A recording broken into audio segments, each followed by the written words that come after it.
यह वीडियो केवल शैक्षणिक उद्देश्यों के लिए बनाया गया है। यदि इस वीडियो में किसी प्रकार की कोई गलती होती है या किसी को भी ठेस पहुंचती है तो उसके लिए हम क्षमा प्रार्थी हैं। नमस्कार दोस्तों, मैं विजयपाल एक बार फिर से स्वागत करता हूं आप सभी का आपके अपने channel simple maths for you में। दोस्तों, जैसा कि आप सभी को पता ही है कि हमारा चैनल मैथमेटिक्स के लिए बना है, मैथमेटिक्स की नॉलेज को आप सभी तक पहुंचाने के लिए बना है। इसी सिलसिले में आज का नया वीडियो लेकर मैं आपके सामने फिर से हाजिर हूं। वीडियो शुरू करने से पहले मैं आपसे वही रिक्वेस्ट करूंगा कि यदि आप चैनल पर नए हो तो चैनल को सब्सक्राइब कर लीजिए। वीडियो अच्छा लगे तो इसे लाइक कीजिए। हमारे पहले वाले जितने भी मैथमेटिक्स के वीडियो हैं उनको देखकर आपने जो भी मैथमेटिक्स का ज्ञान प्राप्त किया है और उससे जो हमारे चैनल को आपने जो प्यार दिया है उसके लिए आप सभी का तहे दिल से धन्यवाद। आज का जो वीडियो है वो आधारित है थ्योरम्स जो हमने शुरू की थी। दो थ्योरम्स हमने देख ली हैं। उसी के आधार पे हम आगे का जो वीडियो है, आगे के जो थ्योरम्स है वही थ्योरम आज हम देखेंगे। तो शुरू करते हैं आज का वीडियो शुरू करने से पहले मैं एक रिक्वेस्ट आप सभी से और करूंगा कि वीडियो को बिल्कुल फुल आवाज़ में देखिए, ध्यान से देखिए, लास्ट तक देखिए। आपको ज़रूर ही समझ में आएगा जो भी मैं आपको समझाने का प्रयास इसमें करूंगा। ठीक है, तो चलिए फटाफट से शुरू करते हैं। देखिए, आज जो हम थ्योरम करेंगे उस थ्योरम का जो शीर्षक है वो हम लेंगे व्रत से। किससे लेंगे? व्रत से। हम यहाँ पे देखेंगे एक थ्योरम व्रत की। व्रत क्या होता है? इंग्लिश में से बोलते हैं सर्किल। सर्किल क्या होता है इसके बारे में हमने अपनी एक अलग से वेब सीरीज भी शुरू कर रखी है। इस सर्किल की वेब सीरीज में सर्किल के बारे में पूरा बताया हुआ है, आप वो भी ज़रूर देखिए। सर्किल के बारे में हमने एक थ्योरम पहले पढ़ी थी कि पहले की जो थ्योरम हमने पढ़ी थी, जो प्रमेय हमने पढ़ी थी, उसमें हमने क्या पढ़ा था कि एक सर्किल था। ये सर्किल का क्या था? सेंटर। ठीक है, सर्किल के सेंटर से, केंद्र से ये जो जीवा थी इस पर हमने कोई भी एक इस तरह से जो त्रिज्याएं खींची थी, एक त्रिज्या ये और एक त्रिज्या ये। ठीक है, तो इस तरह से ये जो भाग था परिधि का, ये जो भाग था इसे हम क्या बोलते हैं? चाप बोलते हैं, या इंग्लिश में हम इसे देखें क्या बोलते हैं? आर्क बोलते हैं। तो इसके द्वारा जो केंद्र पर अंतरित कोण था, ये वाला कोण, एक ये कोण केंद्र पर अंतरित था और इसी चाप द्वारा, इसी बिंदु द्वारा बाकी जो परिधि है उस पर जो कोण अंतरित होगा, यानी कि ये वाला कोण, तो ये वाला कोण इस कोण का क्या होगा? दुगना होगा। यानी अगर हम इसे x माने तो ये क्या होगा? 2x होगा। ये थ्योरम, ये प्रमेय हमने हमारे पिछले वीडियो में पढ़ी थी। ठीक है, तो इसी थ्योरम पर आधारित हमारी आज की थ्योरम है। क्या है वो देखते हैं हम, और उसके अंदर क्या हम देखेंगे, क्या कैसे है वो सब हम आज के वीडियो में देखेंगे।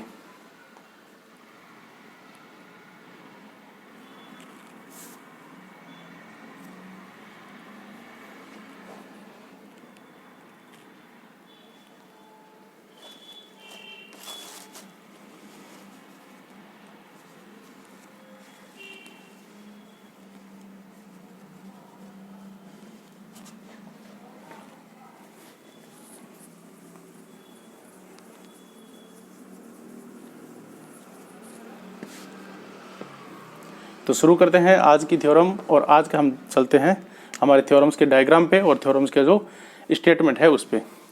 देखिए, आज की जो थ्योरम्स है वो हम सर्किल की ही थ्योरम्स है। तो सबसे पहले यहाँ पर मैं एक बनाऊंगा सर्किल। ठीक है, ये मैंने एक बनाया सर्किल, आपको बिल्कुल आराम से दिख रहा है। ये सर्किल का केंद्र है। सबसे पहले हम यहाँ पर प्रमेय का कथन लिख लेते हैं। हम यहाँ पे क्या लिख लेते हैं? हमारे प्रमेय का कथन। प्रमेय के बारे में मैंने आपको पहले भी बताया था। प्रमेय क्या होती है या थ्योरम क्या होती है? यानी जिसमें हम किसी भी स्टेटमेंट को प्रूफ करते हैं कि वो वास्तव में कैसे है। वो एक स्टेटमेंट होता है, वो एक रूल होता है गणित का, उसी को हम प्रूफ करते हैं कि वो किस प्रकार से होता है। इसका कथन होता है, यानी हम इंग्लिश में इसे बोलते हैं स्टेटमेंट। थ्योरम्स का सबसे पहले स्टेटमेंट होता है जो कि एक रूल भी होता है। उस स्टेटमेंट को हम प्रूफ करते हैं। तो आज की हमारी जो प्रमेय है उसका जो स्टेटमेंट है वो हम देख लेते हैं। कथन क्या है?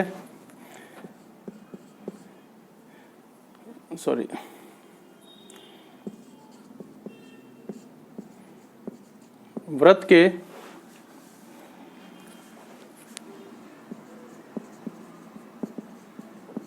केंद्र से।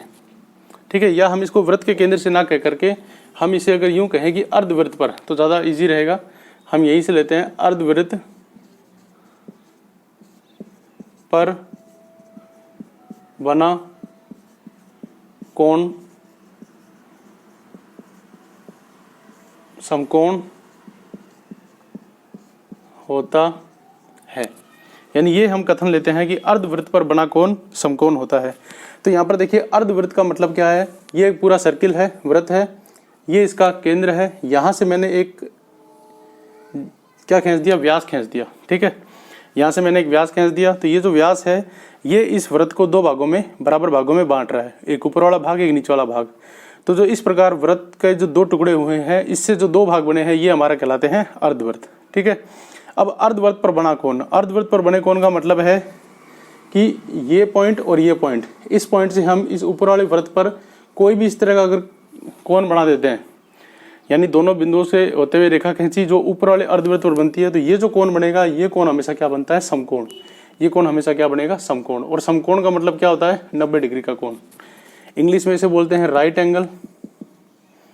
राइट एंगल कौन सा एंगल होता है, जो हमेशा जिसकी जो वैल्यू हो वो क्या हो, 90 डिग्री, 90 डिग्री, उसे हम क्या बोलते हैं, समकोण। तो आपको इस थ्योरम में ये प्रूफ करना है कि अर्धवृत्त पर बना कोण जो होता है वो हमेशा कितना होता है, 90 डिग्री का होता है। ये आपको प्रूफ करना है, ये आपको सिद्ध करना है। ठीक है, तो ये तो हुआ इसका स्टेटमेंट, अर्धवृत्त पर बना कोण समकोण होता है। ठीक है, अब स्टेटमेंट के बाद मैंने आपको बताया था कि इसके अंदर कुछ स्टेप होते हैं। सबसे पहला जो स्टेप होता है वो होता है दिया है।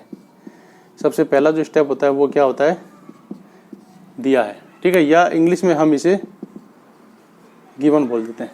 क्या क्या आपको इसके अंदर दिया हुआ है वो आपको यहाँ पे लिखना है। ठीक है, अब क्या लिखना है, तो देखो यहाँ पर एक वृत्त आपको दिया हुआ है, क्योंकि लिखा हुआ है या अर्धवृत्त तो वृत्त होगा।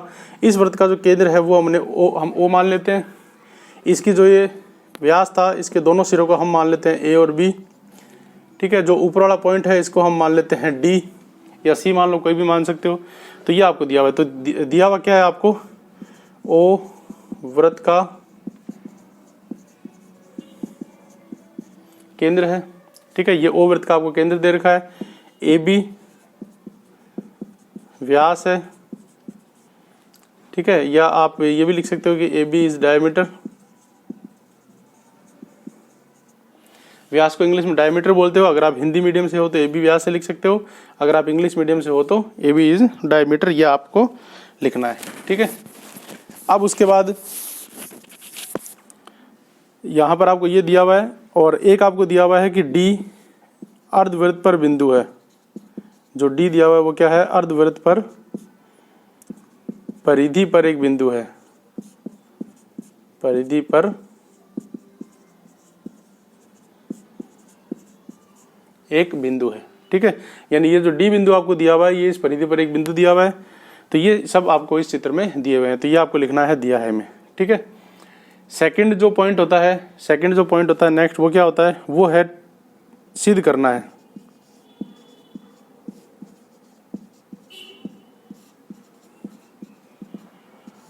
यानी आपको क्या सिद्ध करना है, इंग्लिश में आप इसको लिख सकते हो टू प्रूव।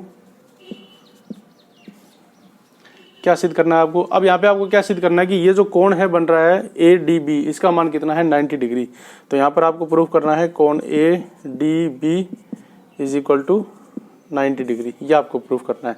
या ये जो 90 है इसको थोड़ा और अच्छी तरीके से लिख सकते हैं 90 डिग्री, ये आपको प्रूफ करना है। ठीक है, ये जो साइन मैंने बनाया है, ये जो निशान मैंने बनाया है, इसको हम एंगल का निशान बोलते हैं। ये इसको आप कोण बोल सकते हो या एंगल बोल सकते हो। बार बार एंगल या कोण ना लिखना पड़े इसके लिए ये निशान होता है एंगल का। ठीक है, ये हमें सिद्ध करना है।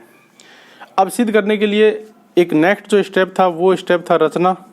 मैंने आपको बताया था पिछली थ्योरम्स में भी, और रचना को यहाँ पे अपन लिख सकते हैं कंस्ट्रक्शन। क्या लिख सकते हैं, कंस्ट्रक्शन। ठीक है, ये मैंने आपको बताया था, ये जो स्टेप है ये ऑप्शनल होता है, यानी कि अगर किसी थ्योरम्स में इसकी आवश्यकता है तो इसको लिखेंगे, अगर किसी थ्योरम में इसकी आवश्यकता नहीं है तो इसको हम नहीं लिखेंगे। अब इस थ्योरम्स में आपको ये बात प्रूफ करने के लिए किसी भी तरह की और कोई लाइन, कोई पॉइंट, किसी को भी इंडिकेट करने की कोई ज़रूरत नहीं है, इसलिए इस थ्योरम में ये जो स्टेप है रचना, ये स्टेप इसमें नहीं आएगा। बुक्स में या और कई तरीकों में जो थ्योरम्स होती है उसमें ये स्टेप दिया हुआ नहीं होता, ये मैंडेटरी नहीं होता। तो अगर नहीं है तो आप मत लिखिए, कोई बात नहीं, लेकिन अगर रचना की आवश्यकता है किसी भी चीज़ को प्रूफ करने के लिए किसी थ्योरम में, तो आपको यहाँ पर ये स्टेप लिखना पड़ेगा। इसके अंदर नहीं है तो कोई बात नहीं, इस स्टेप को हम इग्नोर कर देते हैं, काट देते हैं। इसके बाद जो आता है मेन स्टेप, वही होता है प्रूफमेंट यानी उपपत्ति। वो हम देखते हैं, उसी में हम मेन चीज़ शो करेंगे। तो ये जितना भी है आप वीडियो को पॉज करके इसको नोट कर लीजिए या इसका स्क्रीनशॉट आप ले लीजिए। उसके बाद हम देखते हैं अगला। ठीक है, तो दिया है हमने देख लिया, स्टेटमेंट हमने देख लिया, सिद्ध करना है क्या वो हमने देख लिया, रचना या कंस्ट्रक्शन की इसमें आवश्यकता नहीं है। तो अब हम क्या करेंगे, जो प्रूफमेंट है उसको हम देखते हैं। तो मैं इसको हटा देता हूँ, चित्र में रहने देता हूँ ताकि क्योंकि चित्र की ही जरूरत हमें पड़ेगी, बाकी सब चीज़ें मैं यहाँ से एक बार हटा देता हूँ। ठीक है, ये भी मैं हटा देता हूँ ताकि अपने पास जगह बचे प्रूफमेंट लिखने के लिए। ठीक है, अब चलते हैं मेन प्रूफमेंट पे। हिंदी में इसे बोलते हैं उपपत्ति और इंग्लिश में हम इसे बोलते हैं प्रूफमेंट। यानी जो आप प्रूफ कर रहे हो उसको किस प्रकार से आप प्रूफ कर रहे हो, क्या क्या आप लिख करके प्रूफ कर रहे हो, उसको हम बोलेंगे प्रूफमेंट। अब यहाँ पे आप सबसे पहले एक बात देखिए, यहाँ पर जो ये है, ये AOB, अगर हम इस कोण को देखें, क्या देखें, इस कोण की हम बात करें तो ये जो कोण है, ये आप ध्यान से देखो, ये पूरा वृत्त है। इस पूरे वृत्त में अगर हम इसको चाप माने AB को, तो चाप AB द्वारा वृत्त के केंद्र पर बना कोण AOB है। तो यहाँ पर हम लिखेंगे चाप AB द्वारा वृत्त के केंद्र पर बना कोण AOB है। ठीक है, यहाँ पे आप ध्यान से देखिए AOB, ये जो कोण है, ये ये जो चाप है वृत्त का AB, इसके द्वारा बनाया गया वृत्त के केंद्र पर कोण है। यानी ये वाला जो कोण है, ये इसकी बात कर रहे हैं हम, इसका नाम हो जाएगा AOB। ठीक है, और अब आप ध्यान से देखो, इसी चाप द्वारा इस केंद्र के कोण को छोड़ दो, इसी चाप द्वारा शेष परिधि जो बच गई यानी ऊपर वाली, और इसके ऊपर जो बड़ा कोण है वो ADB है, इसी चाप द्वारा, है ना। तो आप यहाँ लिख सकते हो इसी चाप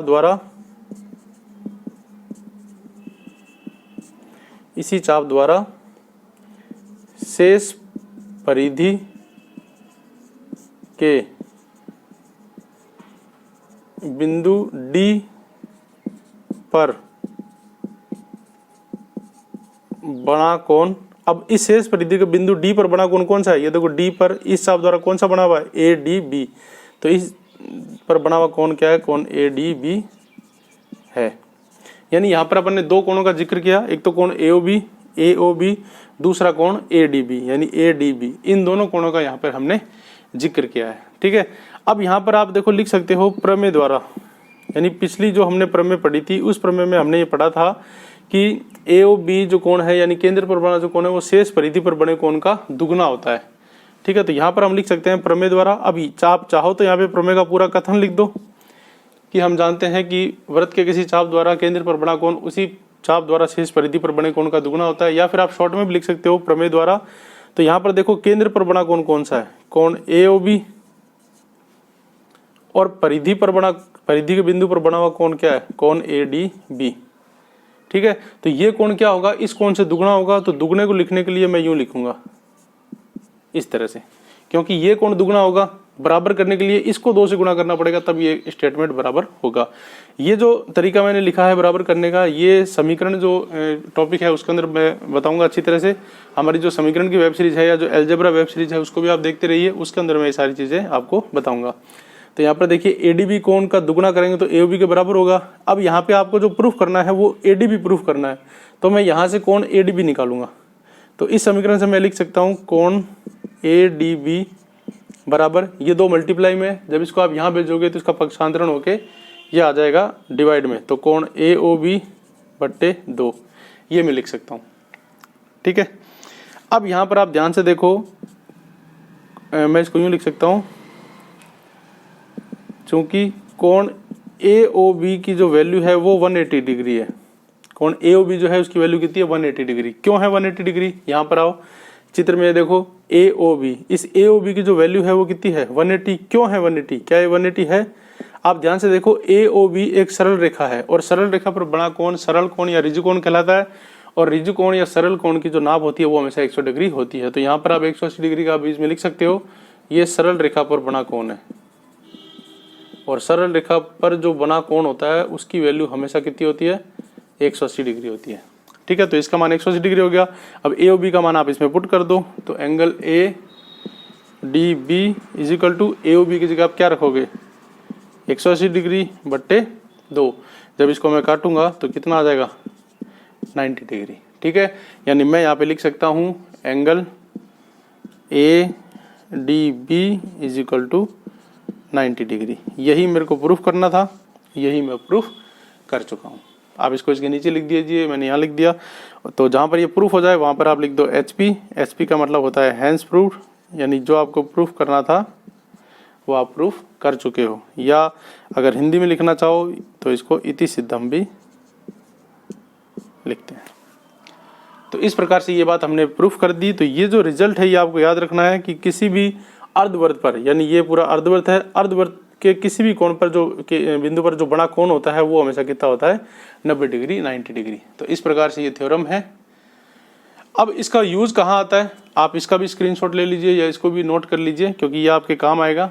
अब इसका यूज कहाँ पे आया है वो भी मैं आपको बता देता हूँ, कैसे इसको यूज करते हैं। इसका एक एग्जाम्पल लेके मैं आपको बता देता हूँ।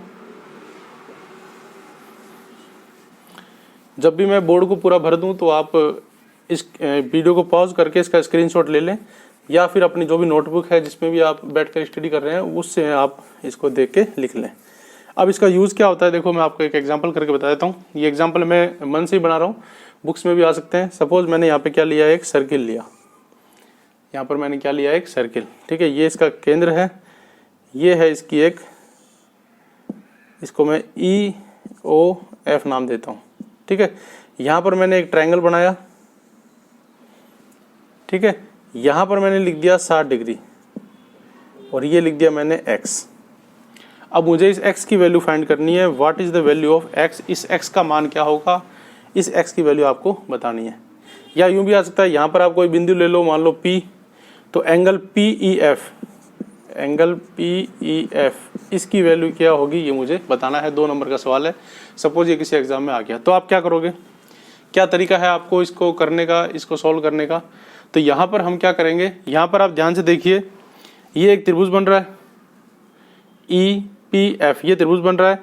इस त्रिभुज के अंदर 3 कोण हैं, एक ये और एक ये, 3 कोण हैं। तीनों कोणों का योग कितना होता है 180 डिग्री। तो एक कोण तो x है, एक कोण 60 है और एक कोण ये ऊपर वाला है, ये P बिंदु पर बना हुआ है, इसलिए मैं इसको कोण P मान लेता हूँ एक बार। और तीनों कोणों का जो योग होगा वो कितना होगा 180 डिग्री। क्यों होगा 180 डिग्री, क्योंकि त्रिभुज के तीनों कोणों का योग हमेशा कितना होता है 180 डिग्री होता है। और यहाँ पर ये वृत्त के अंदर ये त्रिभुज बन रहा है, तो त्रिभुज के तीनों कोणों का योग जो है वो 180 डिग्री होगा। तो यहाँ पर x 60 और P इन तीनों का मान कितना हो जाएगा 180 डिग्री। ठीक है, अब आपको यहाँ पर x की वैल्यू फाइंड करनी है तो करो, लेकिन x की वैल्यू फाइंड हम तब तक नहीं कर सकते जब तक कि हमें P की वैल्यू फाइंड ना हो, क्योंकि एक ही समीकरण में 2 वैल्यू अनफाउंड है, 2 मान अज्ञात हैं, हम इसे ज्ञात नहीं कर सकते जब तक हमें P की वैल्यू ज्ञात नहीं होगी। तो P यहाँ पर देखो क्या बन रहा है, इस P को ध्यान से देखो, ये एक अर्धवृत्त के बिंदु पर बना कोण है, तो इसकी वैल्यू हमेशा क्या होगी 90 डिग्री। ये आपको प्रमेय से ध्यान रखना है। तो यहाँ पर मैं क्या रखूँगा, x प्लस 60 की जगह 60 रहेगा, P की जगह मैं यहाँ पे क्या रख दूंगा 90 इज इक्वल टू 180। यहाँ पर इनको जोड़ो तो 60 प्लस 90 कितने होंगे 150, यानी मैं यहाँ पर लिख सकता हूँ कि x plus 150 is equal to 180। x की वैल्यू आपको फाइंड करनी है, 180 उधर रहेगा, 150 को उधर भेज दो, minus 150 is equal to 30 degree, यानी इस x की वैल्यू कितनी आ जाएगी 30 डिग्री। ये आपका आंसर हो जाएगा। इस प्रकार से एग्जाम्पल्स में इस प्रमेय का उपयोग होता है। तो उम्मीद करता हूं कि जो भी मैंने इस वीडियो में समझाने का प्रयास किया आपको जरूर समझ में आया होगा। वीडियो अच्छा लगे तो लाइक कीजिए, सभी दोस्तों को शेयर कीजिए। कोई भी वीडियो में डाउट हो, इस क्वेश्चन में जो भी मैंने बताया उसमें कोई भी डाउट हो तो आप कमेंट बॉक्स में जरूर पूछिए और अपने सभी दोस्तों को शेयर कीजिए। बने रहिए हमारे साथ चैनल पे। मिलते हैं बहुत जल्द अगले वीडियो में किसी नए टॉपिक के साथ, तब तक के लिए धन्यवाद।